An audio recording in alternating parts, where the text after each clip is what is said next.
Cléopâtre, la dernière reine de l'Égypte ancienne. Quelle femme a réussi à séduire deux des hommes les plus puissants de l'Empire romain tout en gouvernant son propre royaume? Cléopâtre VII, dernière reine d'Égypte, est l'un des personnages les plus célèbres et fascinants de l'histoire.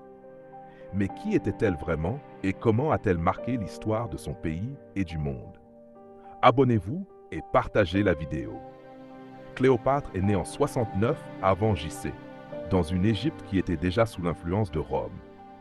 Issue de la dynastie des Ptolémées, d'origine grecque, elle parlait couramment plusieurs langues, dont l'égyptien, une rareté parmi ses prédécesseurs. Dès ses premières années de règne, elle fait face à d'énormes défis politiques.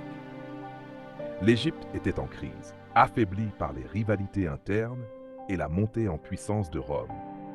Mais Cléopâtre avait un plan. En utilisant son intelligence et son charisme, elle parvient à s'allier à deux des plus grands généraux de Rome, Jules César et plus tard Marc-Antoine. Avec César, elle assure son pouvoir et renforce sa position de reine, donnant naissance à un fils, Césarion, qu'elle espérait voir régner sur Rome et l'Égypte. Après l'assassinat de César, elle forme une nouvelle alliance avec Marc-Antoine. Leur relation, aussi bien politique que romantique, défiait Rome. Ensemble, ils rêvaient de créer un empire oriental qui rivaliserait avec celui de Rome. Mais leur ambition se heurte à Octave, futur empereur Auguste, qui les affronte lors de la célèbre bataille d'Actium en 31 avant JC. Battu, Marc-Antoine se suicide et peu après, Cléopâtre, refusant d'être emmenée à Rome en tant que trophée de guerre, met fin à ses jours, peut-être en se laissant mordre par un cobra.